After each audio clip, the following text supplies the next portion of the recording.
waxaad nagala socotaa waa SBS Soomaali. magaalada Brisbane waxaa ka socda qabanqaabo loogu dabaaldegayo kowda Luulyo. khadka magaalada Brisbane waxaa ku jira Faysal Axmed Salaad oo ka mid ah dhalinyarada qabanqaabilaysa. Faysal, ku soo dhawow idaacadda SBS.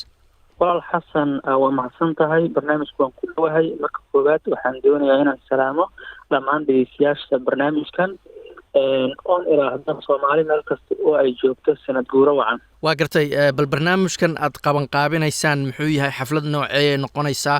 maxaad ku soo bandhigi doontaan? kuwii horese muxuu uga duwan yahay? xasan walaal, barnaamijkan aan qaban hayno hadda waxaa weeye sanad guuradii Soomaaliya.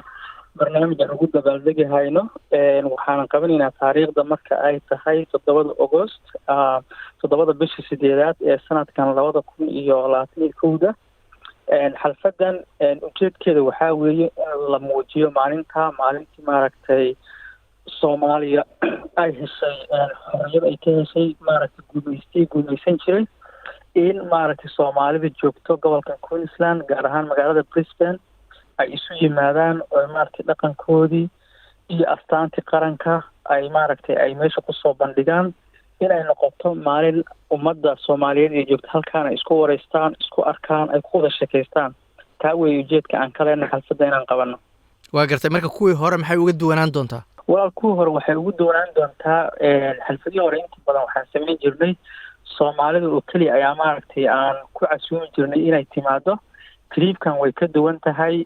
waxaan rabnaa in aan maaragtay ku casuuno wasiiro kala duwan ee maaragtay dad dowladda ka socdo, dadka kaleeto ee nala degan ee communitiyada kala ah, iyo maaragtay qof kastoo aan isleenahay way fiican tahay inaad ku casuutiin. waxaan ku qaban doonaa meel bannaan ah. waxaan soo bandhigi doonaa dhaqano kala duwan iyo kan Soomaaliga intaba. marka waxay noqon doontaa maalin weyn oo maaragtay very inclusive ah, ay dadka dhan u wada dhan yihiin, oo lagu weyneynayo maalinta xorriyadda dalka Soomaaliya ama sanad guurada dalka Soomaaliya.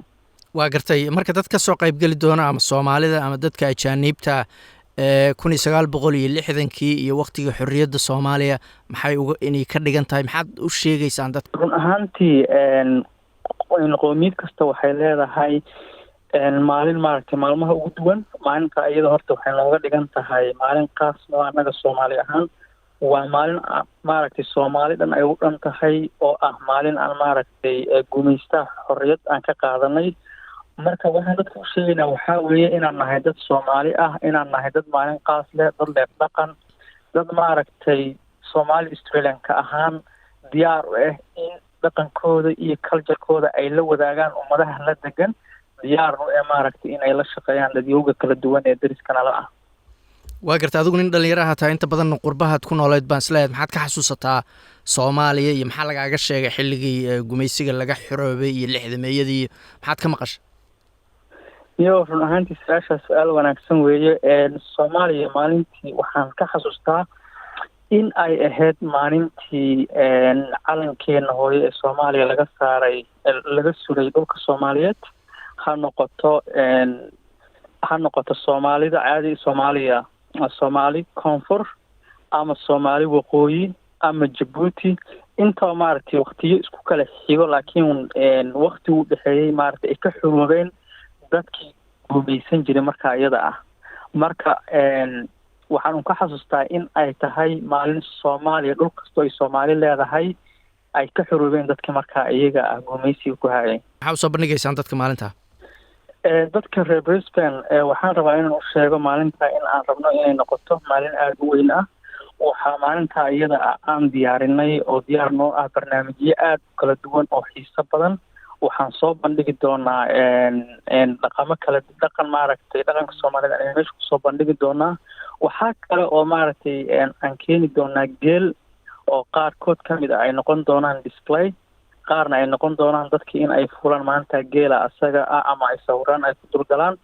sidoo kale maalinta iyada waxa aan rabnaa in aan sameyno firework ama waxa loo yaqaana buloleerka, in meesha aan ka ridno buloleerkaas oo leh calaamadda calankeena hooyo insha Allah.